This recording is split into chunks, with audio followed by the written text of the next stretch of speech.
What is going on, Lake Pro Tackle fam? Hope you're having a wonderful day. Guys, today's video, we're gonna be talking about tuning in your glide baits to match exactly what you need them to do.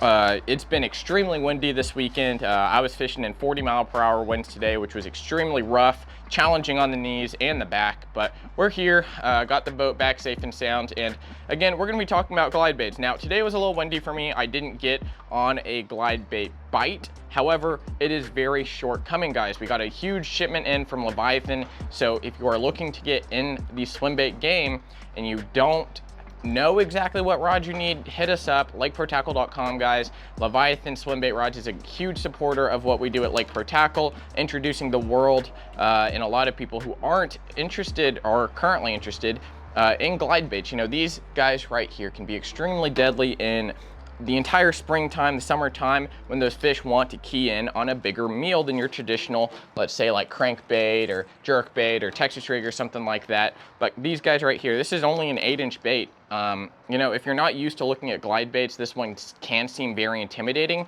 However, I mean, over the years, I've collected some that are even bigger than this one. Let's see here. Got my swim bait box.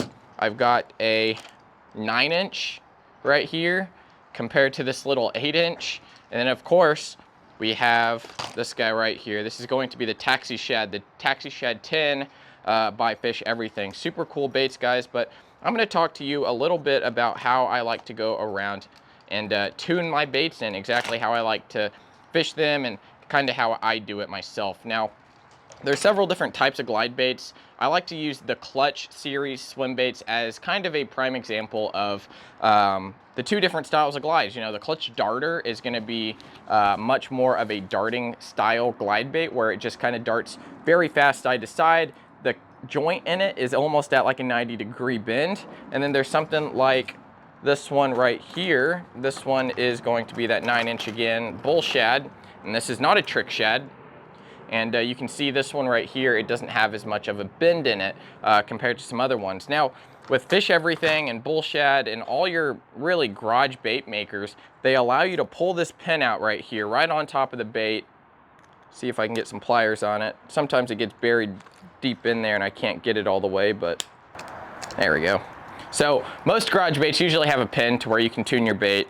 Bull Shad, Fish Everything, all those guys, they have joints in here, and you can take the back half of your bait and the front half of your bait and tune it into what you need. So this one right here, I've done a few modifications on it. I've cut down the joint a little bit to allow it to open up, kind of like the trick shad from Bull Shad. However, I can tune exactly the angle of the joint by twisting these hinges right here, twisting them to the right, righty-tighty. It's going to get it closer, which means the joint is going to close up.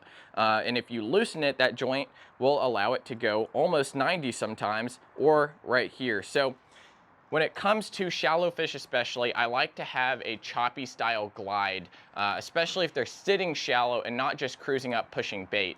Now, the reason for that is having a much more erratic bait up at that shallow water, that fish can easily key in on it and attack it.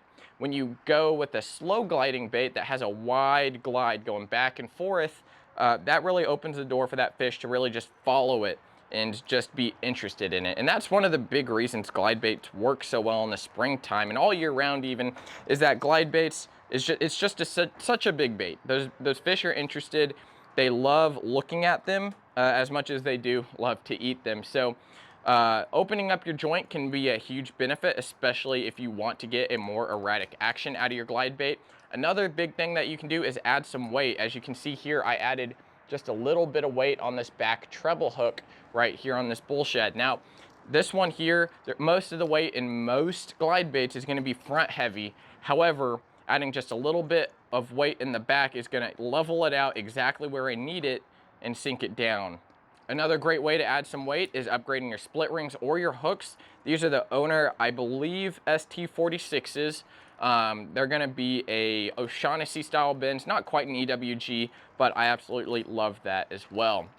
If you want to get some more extra action out of your bait, you can add a snap on here. This is just a decoy snap, guys. It's a W snap. They sell V snaps, and we've got some Gamakatsu ones, which are all great options as well.